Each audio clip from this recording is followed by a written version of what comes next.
Welcome to Michelle's Making. Are you ready for coffee, crafts, cooking, and cocktails? Let's get going. Welcome and welcome back to those of you who are returning. I do appreciate it. And I thank you so much for subscribing, sharing with your family and friends, and giving the video a thumbs up. Today's a bittersweet day for me. I have made the decision to cut back on my video making, mainly because I've got some other things I'm working on that is demanding a fair amount of my time, and I don't want to feel rushed and pressured to put out the videos. I've been doing this because I've enjoyed it, and it's been a great deal of fun, and I am going to continue to put some out. I may cut back to one a month, or I may take a few months off and pick back up in the summer. I haven't quite decided on that. So turn your notification bell on, and then you'll get a notification when I do upload another video. In the meanwhile, I'm going to enjoy some coffee. I'm going to make it a great day and get going. Today I'm making a knockoff on a Dairy Queen ice cream cake for my granddaughter's 23rd birthday. This was her request. You begin by lining a springform pan with some plastic wrap. Next, you're going to take some Oreo cookies and crumble them up and add the melted butter. I'll put the full recipe in the description box. And you'll spread these cookie crumbs onto a piece of parchment paper on a pan or a cookie sheet, because they're going to go in the oven and bake. And then after they come out, you can crunch them up a little bit more if you don't get it crunched up fine enough before going in the oven. This is such an easy thing to make. It just takes some time because with each layer you have to put it back in the freezer for a little while. But after these go in the oven, you can start spreading your chocolate ice cream. Is going to be the bottom layer. So you want to let your ice cream sit out for about a half hour or so it'll be a little bit softer. And then I actually put it into this measuring cup and stirred it up a little just to get it a little more pliable so it'd be easy to spread in the pan.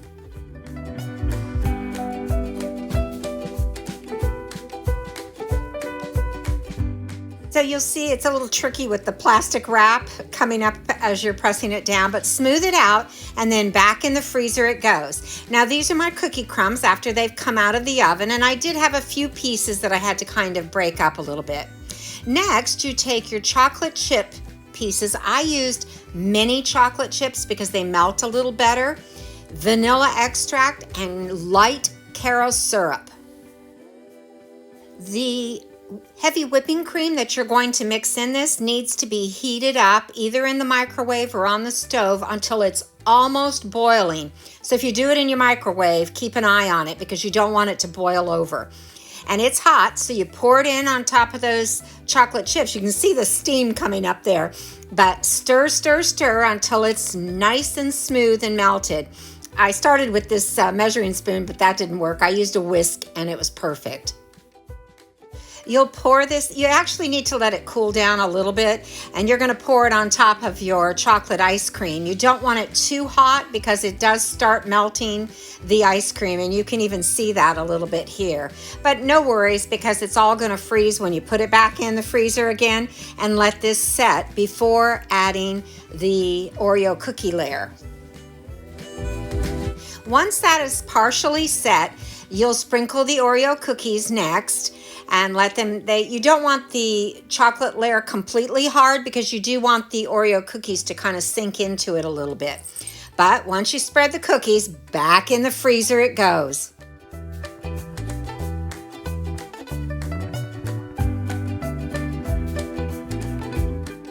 The next layer is vanilla ice cream. Now truly you could make this using any flavors of ice cream, whatever your family likes. Use that. But I went with the traditional, the chocolate and the vanilla, and soften up that vanilla before you try and spread it or it's going to be a battle.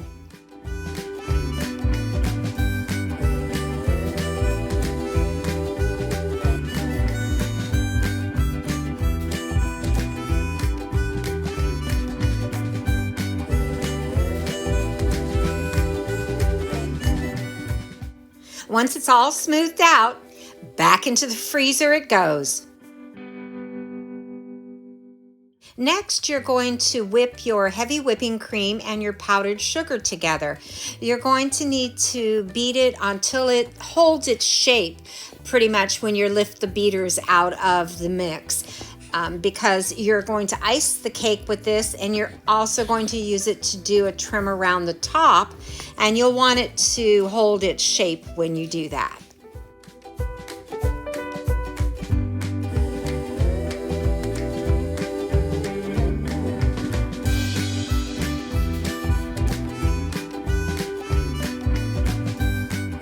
Now, I did learn when I was taking the plastic wrap off, that was actually easier than I thought it was going to be coming out of the springform pan. But I set the cake back down on the metal bottom of the pan, and I shouldn't have done that. I should have set it on a flat surface, because you'll see when I put this up on the turntable to ice it, it kept sliding around. It was a little bit tricky, so I probably would have been better to put it on a flat cake plate. Or ideally on a cake cardboard, those cardboard rounds that you can pick up at the craft store. But I did ice it using this whipped cream icing, and it was pretty easy to ice because it's very cold, so that makes it a lot easier, except for the sliding around part, as I mentioned. But once I got that all iced and straightened away, I piped a border around the top. My piping skills are not the best. It's been a long time really since I tried making cakes using piping bags. So I'm just kind of getting back into it. So I practiced a little bit. It's not perfect, but it looked okay. The finished product was good enough. After I piped the border around it, I did sprinkle some little wafer decoration, some little wafer rounds. I had some that were larger and some that were very small, and I just kind of used a little of each.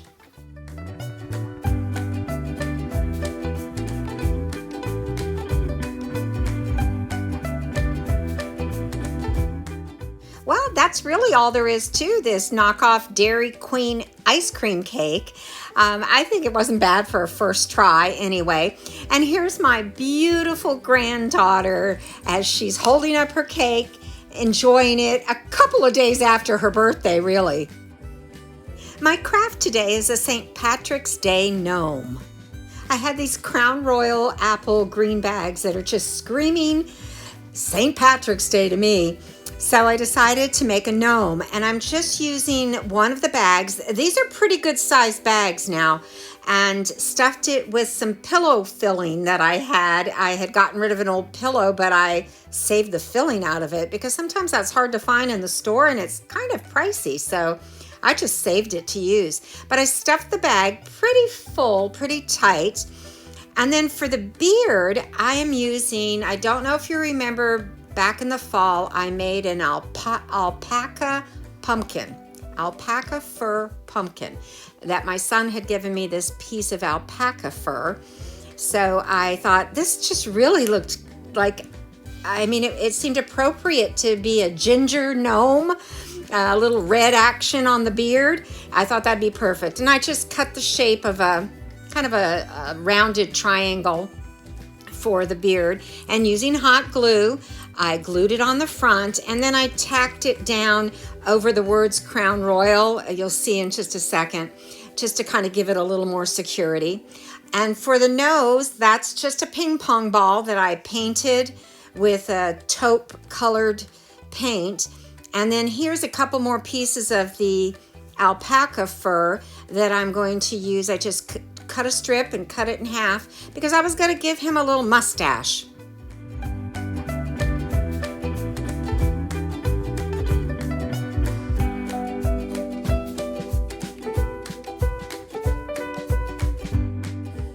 And just using hot glue to adhere everything to the bag.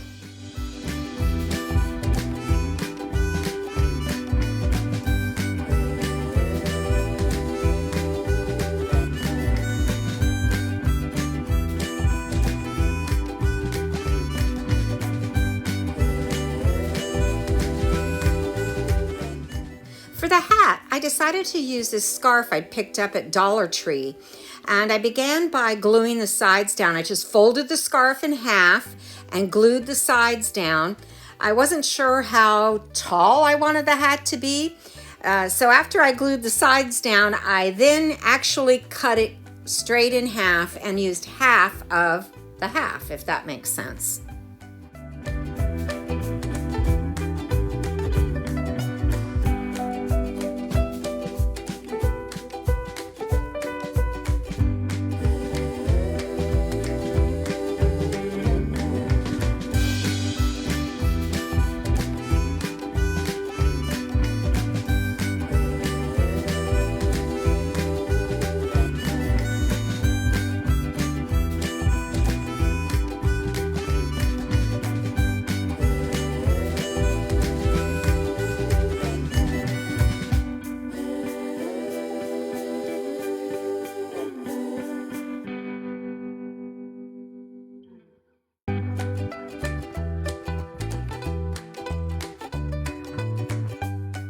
Next, using one more of the Crown Royal apple green bags, I cut off that center strip that holds the bag together, and I was going to use that to make a rim for this hat.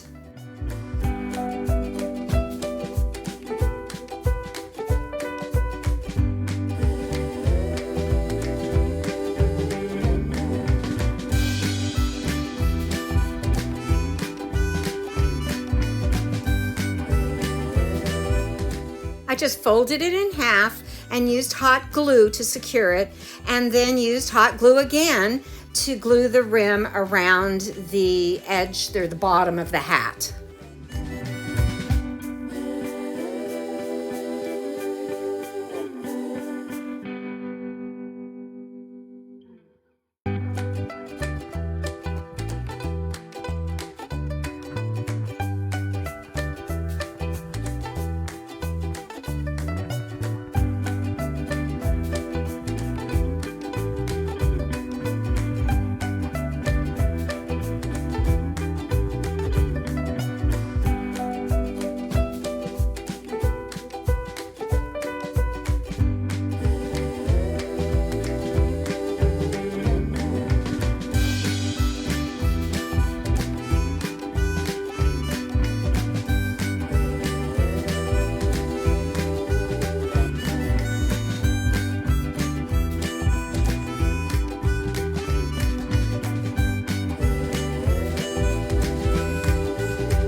Next thing I did was glue the rim of the hat to the gnome, being sure to pull it down to cover the edges of the beard and the top of the nose. And then I apologize because I lost some of my filming on how I secured the top of the hat, but I just stuffed the hat with some more cotton. And I actually used cotton balls for stuffing the hat. I started using the pillow filling and then switched to the cotton balls. And then I tied off the top with like a zip tie and had a little 4-leaf clover light up St. Patrick's Day necklace, also picked up at the Dollar Tree, and wrapped it around the top of it there at the top, just for a little ornament at the top of his hat. And that was it. That gnome was done.